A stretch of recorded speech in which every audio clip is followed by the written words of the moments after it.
मेरे साथ मौजूद हैं डॉक्टर बिल्कीस, मेरे साथ मौजूद हैं आगा गालिब, मेरे साथ मौजूद हैं डॉक्टर राबिल ख्वाजा जो कि इंस्ट्रक्टर फैमिली मेडिसिन है और साथ में doctor Ayesha Ilyas consultant infectious disease हमारे साथ मौजूद हैं। अस्सलाम वालेकुम। मैं आप सबको शो में खुश आमदीद कहना चाहूँगी। आई एम श्योर कि आप भी चारों अपने आप को बहुत बचा के चल रहे होंगे क्योंकि ये सीज़न ऐसा है कि सारी वायरल बीमारियाँ भी हैं। माशाल्लाह से पे जो बारिश हुई है, पानी बहुत सारी जगहों से जो पिछले महीने की बारिशों से अभी तक नहीं निकला, मच्छरों की बहुतात है। तो ये बताएं क्या कोई, सबसे पहले तो आपसे जुड़ूंगी बिल्की साहबा, कौन कौन सी बीमारियां इन बदलते मौसम के साथ आजकल सबसे ज़्यादा फैली हुई हैं? स्किन डिजीज़, एलर्जी बहुत हो रही है, नज़ला ज़ुकाम खांसी, मलेरिया और जो है ना डेंगू। और मेरी तो सोसाइटी ऐसी है कि वहाँ पे दरख्त बहुत है तो ज़्यादा आपको कोशिश रहना पड़ता है। बहुत ज़्यादा वो कहते शाम के वक्त निकल नहीं सकते। नहीं, बिल्कुल भी नहीं। वो बिन हालांकि इतनी सारी सफाई वगैरह सब होती है लेकिन बहुत ज़्यादा। गालिब, आपके पास आजकल जो पेशेंट्स आ रहे हैं वो कौन कौन सी बीमारियां लेकर आ रहे हैं? जैसे आपने कहा, इसमें सिर्फ एक चीज़ का इजाफा करूँ, गैस्ट्रो के पेशेंट्स बहुत ज़्यादा आ रहे हैं, पेट के अमराज के पेशेंट्स बहुत ज़्यादा आ रहे हैं, नोज़िया के पेशेंट्स बहुत ज़्यादा आ रहे हैं। इवन बहुत सारे ऐसे पेशेंट्स आ रहे हैं जो कि जिनको डेंगू हो चुका था और पेन्स, उनके बॉडी पेन नहीं जा रहे, बॉडी एक्स नहीं जा रहे, फटीग नहीं जा रही। तो इस तरह के अगर देखा जाए तो कॉमनली बहुत ज़्यादा पेशेंट्स अब आ रहे हैं पिछले 1.5 महीने से। पिछले 1.5 महीने में। डॉक्टर साहब आप बताएं, आपके पास कौन से पेशेंट इस वक्त आजकल बहुत आते हैं? जो अभी डिस्कस हुए कि पेट के अमराज, डेंगू, मलेरिया, डेंगू बहुत कॉमन आ रहा है आजकल। डॉक्टर साहब, मैं पिछले दिनों कहीं गई हुई थी तो वहाँ पे बच्चे खेल रहे थे, जैसे अंधेरा हुआ, मच्छर एकदम से मच्छरों ने कहा अस्सलाम वालेकुम, हम आ गए। तो मैंने कहा वो बच्चों को तो मैंने मस्कीटो रिपेलेंट भी नहीं लगाया हुआ। तो वहाँ पे किसी ने मुझे कहा कि बच्चों को डेंगू नहीं होता। क्या वाकई ऐसा है, बच्चों को डेंगू नहीं होता? नहीं, बच्चों को भी डेंगू होता है। बच्चों को भी डेंगू होता है? ये डरने की बात इसलिए कि जिन्होंने मुझे कहा था वो खुद डॉक्टर थी। असल में मच्छर जो है फीमेल एडीज इजिप्टी होती है जो डेंगू करवाती है, उनको प्रोटीन चाहिए होता है जो हमारे ब्लड में होता है, जिससे वो अपने एग्स बनाती है। जी जी। तो वो तो बच्चों का भी सेम खून होता है, हमारा भी सेम खून होता है। बिल्कुल। और वो जो डॉक्टर साहब कहते हैं कि वो जो डेंगू का मच्छर जो है वो सिर्फ सुबह के टाइम काटता है, वो इससे ज़्यादा कि अगर आप दूसरी या तीसरी मंजिल पे रहते तो इतना तो डेंगू का मच्छर प्रवास करके ऊपर जा ही नहीं सकता। तो क्या ये सही बात है? नहीं, ऐसा नहीं है, दिन में भी काटता है। ये एक है मिथ्स में से कि सिर्फ शाम में काटता है या सुबह के वक्त काटता है, लेकिन दिन में भी डेंगू का मच्छर काटता है। दिन में भी डेंगू का मच्छर काटता है? और क्या वो वाकई वाली बात है कि डेंगू के मच्छर की इतनी परवाह नहीं? तो वो लोग जो कि दूसरी तीसरी चौथी मंजिल पे रहते हैं उनको कोई खतरा नहीं डेंगू के मच्छर? ऐसा नहीं है, मच्छर जहाँ भी आपको आप जहाँ होंगे मच्छर को पता चल जाएगा, जहाँ आपने पानी जमा रखा और जहाँ पे अफजाइश होगी, हाँ जहाँ पे अफजाइश होगी तो वहाँ पे पहुँचना जहाँ मच्छर ने। डॉक्टर साहब, आप क्या ज़्यादा केसेस देख रही हैं और बच्चों में आजकल जितनी वायरल प्रॉब्लम्स हैं वो क्यों हैं? जो हम इन्फेक्शन के हवाले से देख रहे हैं, जैसे कि स्किन डिजीज़ और अच्छा डेंगू और मलेरिया भी हम पूरा साल ही देखते हैं, लेकिन इसकी मानसून, पोस्ट मानसून, गर्मियों के बाद छुट्टियों में, हाँ, इसमें ग्राफ बढ़ जाता है पेशेंट्स का। इस वक्त जो सर फहरिस्त है, डेंगू तो है, मलेरिया भी है, लेकिन इसके साथ साथ RSV वायरस, अपर रेस्पिरेटरी, अगर आपने देखा हो बच्चों में आजकल बहुत सारा नज़ला ज़ुकाम, खांसी, कान का दर्द चल रहा है। तो इस वक्त जो चल रहा है वो वायरल इलनेसेस में रेस्पिरेटरी ट्रैक इन्फेक्शन भी बहुत चल रहा है। और बच्चों को जब रेस्पिरेटरी ट्रैक इन्फेक्शन होते हैं तो उनको पेट के भी मसाइल शुरू हो जाते हैं, क्योंकि वायरल एक सिंड्रोम होता है। तो उसमें फटीग, पेट खराब होना, नज़ला ज़ुकाम, खांसी, ये भी आजकल बहुत चल रहा है। इसमें फिर हमें बच्चों की केयर कैसी करनी चाहिए? क्योंकि बच्चा है, बच्चा बाहर खेलेगा भी, स्कूल भी जाएगा और स्कूल में आपको नहीं पता कौन बच्चा कोई वायरस कैरी कर रहा है। वो आप बिल्कुल सही कह रही हैं, और इसीलिए स्कूलों में और स्कूलें प्रोएक्टिवली ये कहती भी हैं कि अगर आपका बच्चा बीमार है तो काइंडली उनको मत भेजें। ये एक सबसे इम्पॉर्टेंट चीज़ होती है। RSV की वैक्सीन और फ्लू वैक्सीन तो हर साल आती है हमारे यहाँ और उसका अपटेक बहुत कम होता है। तो एक चीज़ जो हम हर साल सितंबर ऑनवर्ड्स देखते हैं वो फ्लू वायरस होता है। तो फ्लू की वैक्सीन होती है अवेलेबल और हर किसी को लगा लेनी चाहिए वक्त से पहले। RSV की भी वैक्सीन मौजूद है दुनिया में, लेकिन हमारे पास मौजूद नहीं है। 2-3 चीज़ें हम इसको ब्रेक डाउन करें तो एक कम्युनिटी लेवल पे हम क्या कर सकते हैं, एक पर्सनल लेवल पे हम क्या कर सकते हैं। आपने वैसे डॉक्टर साहब प्लीज़ कथा कलामी की माजरत, आपने वैक्सीन के वाले से बात की। हम तो वैक्सीन से बहुत ही डरते हैं। कोई वैक्सीन आ जाए तो हम कहते हैं नहीं, ये हमारी नस्ल कुशी की इसमें कोशिश की जा रही है, वो क्योंकि हम इतने ज़हीन हैं तो कहीं दोबारा ना ऐसे लोग पैदा हो जाए तो हम लोग मारना चाह रहे हैं। अभी फ्लू के वाले से भी जैसे देखें ना, अभी जो कोविड था वो भी एक फ्लू की वर्स्ट फॉर्म थी और बहुत से लोगों को नहीं पता। अभी आपको ख्याल इसलिए भी ज़्यादा रखना है क्योंकि दिसंबर में जो हमारे जो बड़े लोग हैं, जो बुजुर्ग लोग हैं, उनकी ज़्यादातर डेथ्स होती हैं, इट्स बिकॉज ऑफ फ्लू। जो आपको पता नहीं, so you have to be very very very much cautious about it. ये डॉक्टर साहब, क्योंकि हमारे हम बहुत बात तो करते हैं फ्लू की, लेकिन लोग उसको बहुत ईजी लेते हैं फ्लू कि चलो कोई बात नहीं 3 दिन ठीक हो और अगर ईजी लेते हैं ना तो अल्लाह का शुक्र करना चाहिए हर सीजन के बाद कि ईजी है, क्योंकि फ्लू के एपिडेमिक्स या पेंडेमिक्स जो हुए हैं दुनिया में उन्होंने सबसे ज़्यादा अमवात की हैं, स्टार्टिंग फ्रॉम स्पेनिश फ्लू जो कि 1800 समथिंग में हुआ था। तो मिलियंस, तो हमें जो है ना हर साल शुक्र अदा करना चाहिए क्योंकि हम वैक्सीन नहीं लगाते हैं, और अगर हमारे यहाँ पेंडेमिक नहीं आता तो अच्छी बात है। हाँ, लेकिन अब वैक्सीन लगवाना फ्लू की कितना ज़रूरी है डॉक्टर साहब? देखिए वैक्सीन फ्लू की हर किसी को हर साल लगानी चाहिए। ये एक जिसको हम कहते हैं फ्लू के शॉट्स लगते हैं, फ्लू शॉट्स होते हैं, और उससे देखें ये गारंटी नहीं होती कि आपको अच्छा एक जैसे आपने भी कहा कि Covid worse form of flu एक खास वायरस है, कॉमन कोल्ड एक अलग चीज़ है। कॉमन कोल्ड आपको सारा साल हो सकती है, दूसरे वायरसेस से हो सकती है। फ्लू वायरस एक खास वायरस है जो कि बर्ड से और हमारे पास आता है, और ये जो है वबाई सूरत इख्तियार कर सकता है। आपने भी ज़रा बर्ड्स की बात की है, मैं ये सोची हूँ कराची हमारे यहाँ तो वो ये जंगली कबूतर बहुत हैं, और अब लोगों को ये आइडिया ही नहीं है कि जो जंगली कबूतर हैं ये इतनी जगह, चाहे अच्छी बात है हम इनको दाना डालते हैं, अच्छी बात है, अल्लाह की मखलूक को हम वो ग़िज़ा मुहैया करते हैं, लेकिन वो जो उड़ते हैं और वो जो उनकी डस्ट है, वो जो उनकी ड्रॉपिंग्स हैं, वो जब ड्राई होती हैं, वो जो हवा में जाती हैं, तो डॉक्टर साहब वो भी तो हम, और वो हम सांस ले रहे हैं। हाँ, वो जी एक खास किस्म के इन्फेक्शन कराते हैं क्रिप्टोकोकस पिजन से। तो अगर आप देखें ट्रफालगर स्क्वायर पे एक दफ़ा बहुत ज़्यादा कबूतर हुआ करते थे जो कि उधर बैन हो गया है फीडिंग, लेकिन हमारे यहाँ इस वक्त रिलीजियस एक्सपेक्ट या जो भी एक खिदमत के या उसके अंदाज से एक्चुअली हम जो कर रहे हैं ना अपने साथ वो हम खुद गलत कर रहे हैं।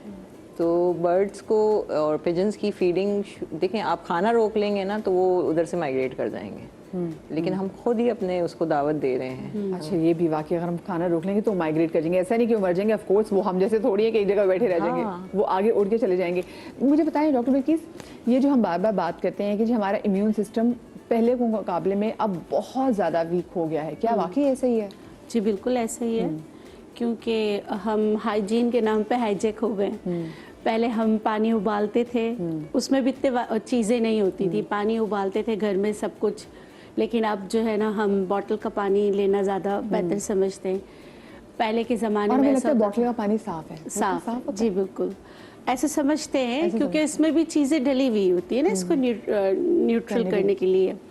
अच्छा, दूसरा फिर प्रिजर्वेटिव्स आ गई हैं, क्योंकि अब हम किचन में इतना काम नहीं कर सकते, तो जो है ना फ्रोज़न चीज़ें आ गई हैं। अब आप देखें इम्यूनिटी की आप बात करिए, तो जब ये वायरस आया था तो सबसे ज़्यादा डेथ्स जो हुई थी वो यूरोप में हुई थी। क्या वो लोग सफाई पसंद नहीं है ना? हाँ, लेकिन सबसे ज़्यादा इटली वगैरह में देखे जगहें खाली हो गई थी, तो वहाँ पे हुई थी, क्योंकि हाइजीन का ख्याल तो वो लोग भी रखते हैं। हाँ, लेकिन वो जो जैसे जो हमारी जो एक मुसलमानों का जो एक तरीका है ना, वो क्योंकि ये हम बहुत ज़रा वहाँ पे जाके महसूस होता है मुस्लिम शावर, एक ऑफ कोर्स वो भी एक एलिमेंट इसमें है, क्योंकि हमारा जो पाकी नापाकी वाला सिस्टम है वो भी हमें काफ़ी एक तरह से फिल्टर कर देता है। बिल्कुल। फिर ये जो है ना कि मतलब हम लोग बहुत सहल पसंद हो गए, अच्छा, आराम पसंद हो गए, ये प्रिजर्वेटिव्स बहुत डॉक्टर बिल्किस, ये जो हमने बचपन में ठेलों से इतना खाया हुआ, हमने भी तो दुनिया की हर वो कहते हैं ना गंदला चीज़ खाई हुई, तो क्या उसने भी हमारी इम्यूनिटी,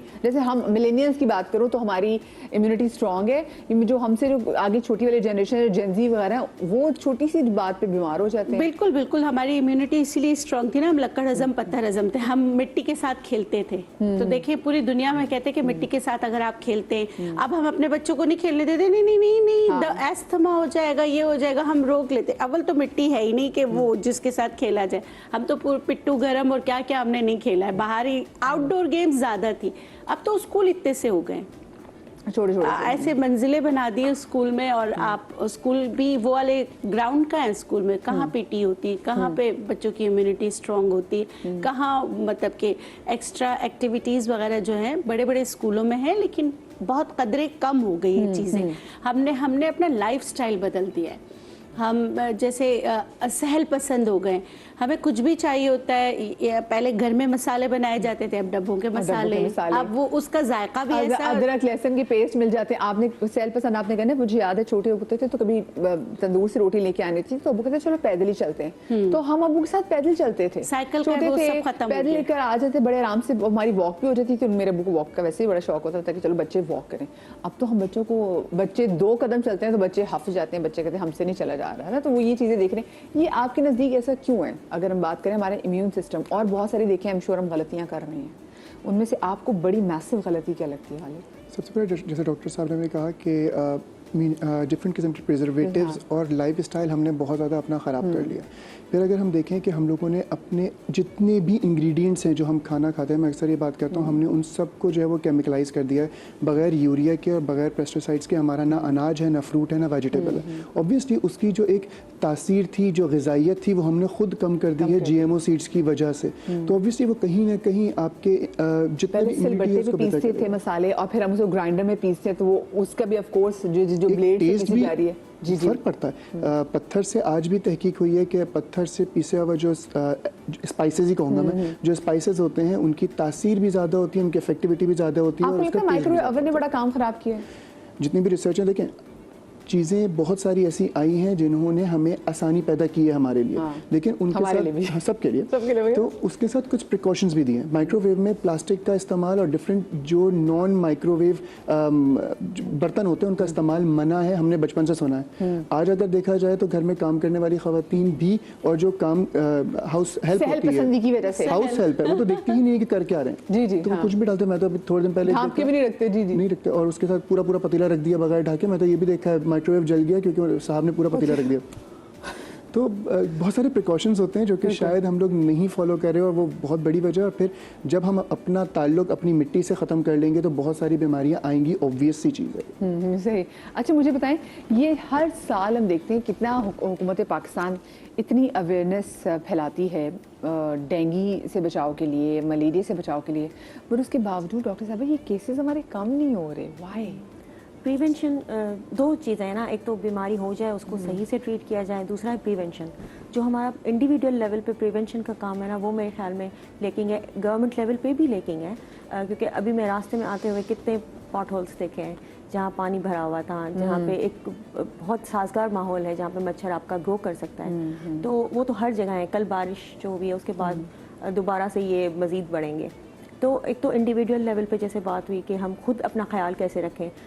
एक बहुत ही कॉमन चीज़ें हैं कि आप जो भी बर्तन आपके भरे हुए हैं, जो आपके प्लांट्स हैं घर में, उनको आप या तो खाली कर दें, क्योंकि ये सीज़न ऐसा है ना, जी। और उसको स्क्रब ऑफ करना होता है, सिर्फ खाली नहीं करना होता।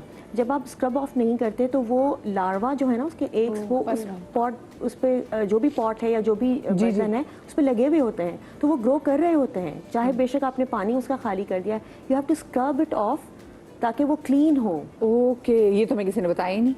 ये तो अच्छी बात है। बहुत सी चीज़ें ऑफ कोर्स हम इस शो के थ्रू भी सीखेंगे।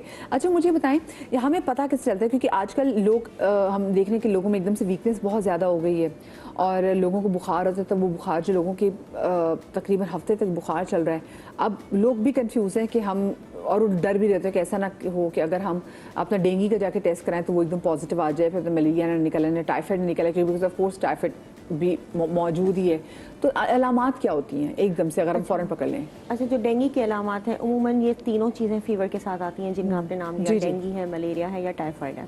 लेकिन थोड़ा बहुत फ़र्क होता है जिसको हम डिफ्रेंशिएट कर सकते हैं, लेकिन ऑफ कोर्स लैब्स करा के ही हमें पता चलता है कि क्या है। सो पहली बात तो उसको हल्का ना लें कि आपको फीवर आ रहा है, आप प्लीज़ टेस्ट करवाएं। बगैर टेस्ट किए आप एंटी मलेरियल्स नहीं इस्तेमाल कर सकते। सो एंटी मलेरियल्स और not antibiotics, these are the medicine जो मलेरिया के लिए दी जाती हैं। जो मलेरिया का जो आपका एनोफिलीज मॉस्किटो जो आपको दे रहा है वो उसको मारना होता है ना। तो एक तो ये बात हो गई कि टेस्ट कराएं सबसे पहले। दूसरा, उमूमन जो डेंगू का फीवर है वो 2 से 7 दिन चलता है। अच्छा। और वो थोड़ी शिद्दत के आपको बॉडी एक्स होता है, उसके साथ वॉमिटिंग, एब्डोमिनल पेन, ये फिर बाद में कॉम्प्लिकेशंस आना अगर शुरू हो जाती हैं। लूज स्टूल्स के भी कई केसेस देखे गए हैं कि वो पेशेंट आता है, उमूमन बुखार, बॉडी एक्स, गले में दर्द है, इसके साथ आता है। अब ये बहुत कॉमन चीज़ है कि जो बिल्कुल। और बच्चों में तो हम 3 दिन कहते हैं कि 3 दिन अगर बच्चे का बुखार है तो ठीक है, उसके बाद उसको एंटीबायोटिक शुरू करानी है। लेकिन बच्चों में अगर ये आपको इतने शिद्दत से डेंगू आपको हुआ है तो 3 दिन में आप लेट नहीं उठ सकते। सो एंटीबायोटिक दोनों का कोई इलाज नहीं है, ना डेंगू का है ना मलेरिया का है, सिर्फ प्लेटलेट्स। देखिए ये कितना बाप को ख्याल रखना है, इलाज कोई नहीं है। सॉरी, एक चीज़ ऐड करूँगा, अक्सर पेशेंट जो है ना डिफरेंट किस्म के जो है वो पेन किलर्स लेके आ रहे होते हैं जो कि लिवर को और टॉक्सिक कर रहे होते हैं। उसकी वजह से ही बहुत सारी चीज़ें बिगड़ी हुई आती हैं, क्योंकि हम लोगों के यहाँ एक बहुत कॉमन सी चीज़ है कि सेल्फ मेडिकेशन करो, डॉक्टर के पास ना जाना पड़े। और वो गलत चीज़ होती है, कभी कभी आप बीमारी को बढ़ा देते हैं। वही वाली बात जो आपने कहा था ना कि एक तो सुस्ती, हम सहल पसंद, अलकस, सुस्त, खुद के डॉक्टर के पास जाएंगे तो डॉक्टर तो एमई में मेडिसिन दे देगा ना, मतलब डॉक्टर को तो सवाब है मेडिसिन लिखने का, खुद से मेडिसिन नहीं ली। ब्रेक आ रही है? अच्छा नहीं, अच्छा नहीं, अभी टाइम है। अच्छा, मैं चाहूँगी मुझे डॉक्टर बिल्किस कि आप भी ज़रा किचन काउंटर की तरफ से चली जाएं, साथ में हमें बता दें कि आप आज क्या क्या चीज़ें कर रही हैं, ताकि हम ब्रेक के बाद जब वापस आएँ तो लोगों के पास वो चीज़ें मौजूद हों और लोग अगर घर में बनाना चाहें तो लोग बना सकेंगे। जी, मैं मलेरिया डेंगी इसके लिए बताऊंगी कि घर में देखिए मलेरिया डेंगी होके गुजर जाता है, लेकिन बॉडी एक्स एंड पेन सब रहते हैं और काफ़ी अरसे तक रहते हैं। और फिर चिकनगुनिया भी तो जी, चिकनगुनिया इसके लिए, और नज़ला ज़ुकाम खांसी, और कौन सा फल इस्तेमाल करें कि आपकी इम्यूनिटी इतनी अच्छी हो कि आपको अगर डेंगू मच्छर काटे तो उसके नुकसान ना हो। मैं एग्जैक्टली वो फल देख ही रही हूँ क्योंकि ये फल हमने प्यार से तो कभी भी नहीं खाया, अलबत्ता तशद्दुद से ज़रूर खाया। हाँ, बिल्कुल। क्योंकि जो घर में, अच्छा फल कौन से खा सकते हैं, मुझे डॉक्टर साहब आप दोनों बताएं कि कौन सा फल इस वक्त हम बच्चों को दे, बच्चों की इम्यूनिटी स्ट्रॉन्ग करने के लिए।